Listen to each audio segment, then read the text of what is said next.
How's it going, everyone? It's your boy Slifer back at it again, this time with something a little different for you. We got a brand new series, the competitive Pokemon series, and what it's basically going to be is I'm going to give a in-depth, detailed overview of a Pokemon in the OU metagame, starting at, Gen 7, Ultra Sun, Ultra Moon. We'll see how far we go from there, but let's just jump right into it. So right now we're starting with Mega Alakazam. It's Mega Evolution gives it a big boost in speed, special attack, and a little bit of the Spadef and Fizdef. It's the fastest Pokemon in the tier, neutral. It's tied with Mega Aerodactyl, the plus speed nature, but it's not really used. It's naturally faster than +1 Zygarde with 252 speed EVs if it doesn't have a plus speed nature. +1 either Gyarados or Mega Gyarados with max speed, +1 D-Knight max speed, and Mega Lopunny. So it makes it a really powerful threat. So this is a common set for it. We have Trace, it's the only ability it gets. Normally with your regular Alakazam you want to use Magic Guard, that way you can switch into Hazards fine and not have to deal with any of that. Timid Nature for max speed, putting us at 438 speed, 449 special attack. Run Psychic, Focus Blast, Recover, and then, like Shadow Ball, HP Ice, HP Fire, Calm Mind. Normally what you're going to see though is that like Psychic, Shadow Ball, Recover are the staples, and then there's a few interchangeable moves that we're going to have. Its usage, it's going to be like a late game sweeper, or it can really just break mid or early game well on like a balanced type team. You just want to make sure priority users like Zygarde and Mega Pinsir are taken care of, and you scout for your opponent's Choice Scarf users that will interrupt it. So we do have some counters for it. We got bulky Psychic types, some bulky Grass types, Jirachi, Mew, Magearna, especially if it's Assault Vest, Tangrowth, Tapu Bulu, Reuniclus. They're really going to be able to switch in to multiple moves, eat multiple moves, and really threaten you out. Like, Tapu Bulu is always going to kill you with Horn Leech. It's going to eat Psychics, any move you want to give it really well. Magearna, Assault Vest is 10 hit KO'd by Psychic. So where it's really going to stand out here, is that it's going to force a lot of switches. It lures all these sorts of Pokemon that are staples on teams for it because it's such a common metagame threat. So being able to have Hazard stack support is really important because you force them in and out all the time. Let's see. AV Magearna is probably the most common one. However, minus a crit, you can kind of stall it, because Volt Switch will do half, or Floor Cannon will do 67 to 80 depending on the roll. So you can recover stall it because Floor Cannon of course gives it the -2. A lot of them do pack Iron Head though, which will do about 46 to 54. So not the best thing. It's probably worth switching. However, it does have a really great offensive presence versus common Pokemon, such as Spadef Heatran. Your Focus Blast is doing 60 to 71. It has a 75% chance to OHKO the really common Z-Trap set, though. And that's a guaranteed OHKO with either One Spike or Stealth Rock. Hazards are really going to help this thing pick up KOs. Psychic's going to do 33 to 40 versus AV Tangrowth, but if it is the Fizdef Tangrowth, which is growing in popularity to deal with Zygarde, you're going to be doing 72 to 85, so obviously that's going to switch in and die, I know. It also does a ton to Bold Clefable, which is probably the most common one as well. As long as it doesn't get any Calm Minds up, you definitely 2-hit KO it, meaning it can't switch in and do anything. Yeah, more threats are going to be your common Choice Scarf users, Landorus, Greninja, and then anything with priority, Pinsir, obviously got that quick attack, Bullet Punch, and obviously even the Rare Pursuit for Mega Caesar are going to give it a hard time, so you have to make sure these are appropriately dealt with before Mega Zam can really sweep. See, going back to the ability, Trace can be a really useful tool because it does let you deal with some of these Pokemon.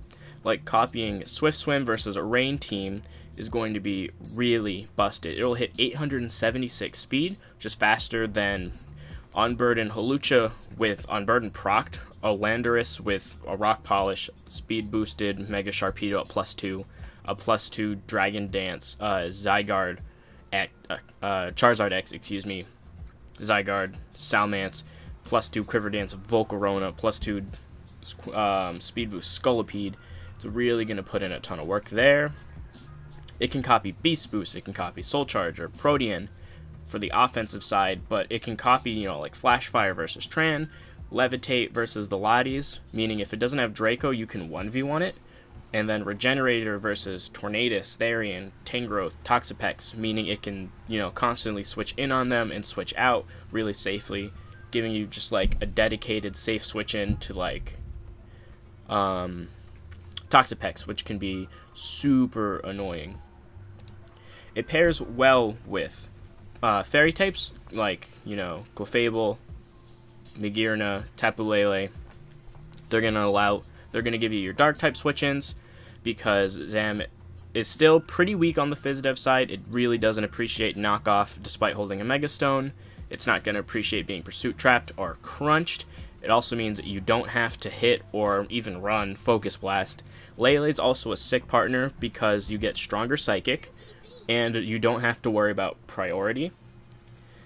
Magnezone can deal with pesky Steel types like Scizor and Celesteela. Heatran, Banded Zygarde, Specs, Ash Greninja also take very good care of these aforementioned threats. Speaking of Gwent, dark types like Weavile and T-Tar can also help with the bulkier Psychics, opposing Zams if they dodge.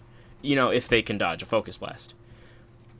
You're going to want to pair it also with some slower, bulkier pivots like a defensive Zapdos or a Landorus Therian. They can really eat a hit, make a slow Volt Turn out into the Alakazam, and now force a switch or just big damage. Or small damage and, like Hazard Chip. So if you can call like a good double on the switch, it'll just give you huge momentum. This mon really puts in a lot of work. More common threats are going to be Chansey, Mega Mawile, Alolan Muck. An uncommon threat, which is a funny one, is actually Banded Slacking. If it brought in when Alakazam Megas, it'll copy its Traunt ability, and while it's just like doing nothing that second turn, it'll just die to Banded Pursuit, so that's super funny.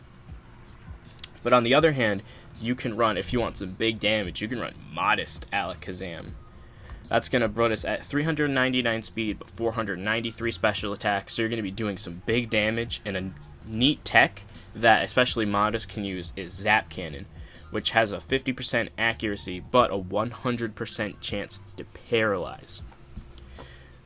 An issue with this, though, is since you are losing speed, you're going to be slower than Mega Lopunny, +1 Bulky Zygarde, +1 Dragonite, +1 Gyara's, +1 Manaphy, Volcarona, Charizard X, Salmance, just common threats that can boost their own speed. And now you're also going to tie with Ash Greninja, which can be a problem, because to deal with that, you're going to have to hit a Focus Blast or a Zap Cannon, and even on top of the bad accuracy and having to win a speed tie, it's not a great situation. You're going to do like 77 to 91 depending on your roll to Celesteela with that Zap Cannon, and then you're obviously going to paralyze it. So now it's basically useless, and that's a super annoying mon no one likes to play against. 33 to 39 versus Spadef Heatran, which is a Pokemon that likes to switch in versus it. It'll do 52 to 62 to the most common, which is the Z-Trap set. That's a ton of damage, and the paralysis on it is going to be super useful. And your Psychic's going to do 55 to 65 versus Bold Clef, guaranteeing a 2-hit KO. Alright. So now we're going to go to, we got some replays here that I pulled from the Smogon tournament thread. They're going to be, really just showing off how Mega Alakazam can really just put in some work. And as you can see, it's on a more balanced type team, which is you're typically going to see it on. And you're going to see like it has Ferrothorn for the hazards. It's going to have like Landorus and Tornadus for the U-turns. Bulky mons like Suicune and Tornadus again, who can take care of themselves, who can heal themselves, chip everything down, create a long game, keep the hazards up. With mons like Ferrothorn, which is also a nice check to physical Pokemon that are going to want to scare out Alakazam because it still has bad physical defense. It's not so bad where like you die to uninvested quick attack like regular Alakazam does, but it's still not something you're going to want to have to deal with. And again, another Pokemon that deals with physical attacks is going to be this Suicune here. And you're going to see Suicune's just going to chip everything. You actually see both these opponents. This is a tournament game, so you know it's a real threat when it's showing up there. They're both going to be running it. It's going to put in a lot of work this game. Mainly on Kickasser's side, because he is going to, spoiler alert, win this match.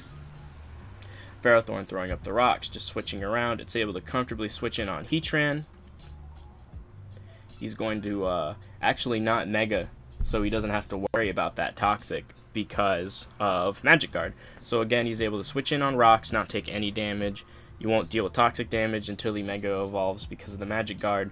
And at that point, he can Mega, once he gets enough chip on everything, he'll be able to Mega Evolve and just put in mad damage. As you can see, HP Ice on Alakazam, even from the Timid version, is going to OHKO Spadef Scar, which is huge because that's a really annoying threat. And you can see it's able to actually copy the Poison Heal, which is super funny, so that Toxic's going to heal it up. Trace is just something you really have to keep your mind open to. In some games, it's not going to do any work. In some games, it'll do a ton. You can do, like, some Protean shenanigans, or, like I mentioned before, copying Swift Swim, copying Levitate, Flash Fire, Regenerator. It does, it's going to do a lot for your team. And as you can see, he's just chipping everything away at the team, and every time Zam comes out, it's just going to put in some big damage. Yep, see 70% to a Heatran with Focus Blast. So as long as you can hit your Focus Blast, you're pulling up with that accuracy, this mon's doing in damage. And again, you see Alakazam's going to lose to common Scarf Landorus, and I feel like Scarf Landorus is like at an all-time high right now in usage, but it's able to outspeed the Kyurem, which is a bulky mon, and just be able to pick up that KO pretty effortlessly. Here's another one, again from the Smogon form threads for tournament replays. We're going to see that we're going to want hazards up. We're seeing it paired again with Greninjas, with Clefables, with Landoruses, with Ferrothorns, Heatrans, bulkier mons. It does really well on these balanced sorts of teams as the team's breaker because it's so fast and so strong. So you can see with +1 at that Calm Mind where it forces a switch and then it's still like faster than everything, not Choice Scarfed. It's able to OHKO Tapu Koko with Psychic, which is guaranteed, I think, no, definitely with one spike, guaranteed a OHKO from even neutral. Doesn't even need the +1 from the Calm Mind, which, it certainly helps that way, especially if it was a Choice Scarfed Tapu Koko. It still wouldn't take that much. We're going to keep seeing all these like these bulkier Pokemon, again, like Regenerator mons, like Tangrowth, are going to be able to sponge up attacks, switch out into Alakazam. So even though, so we were able to copy Protean there, we're going to get a Stab Focus Blast to do 71 on the Heatran. So like the Stealth Rock and the Psychic were great chip on it. It's just a mon you can never really sleep on. It's kind of like, it's similar to like a Mega Medicham where it can just do work. Like, without any setup, it's just going to show up and it's going to break. And then we are going to see a little bit of setting up with the Clef here, some Calm Minds. Hits a Gunk Shot though, so it's going to get sent packing. Again, Alakazam's going to trace a Protean, making it a huge threat. The Alakazam's going to be able to trace it back, doing 40% to your own Alakazam. So, like, with hazards, like, Alakazam can't even switch into Alakazam despite resisting Psychic, It's just a Pokemon that's always going to be putting in work. So that's basically going to wrap it up for this first installment of the competitive Pokedex series. Let me know what you think in the comments below about, who you want to see next. If you want to see more calcs, more replays, let me know down below. And as always, thanks for watching. Peace.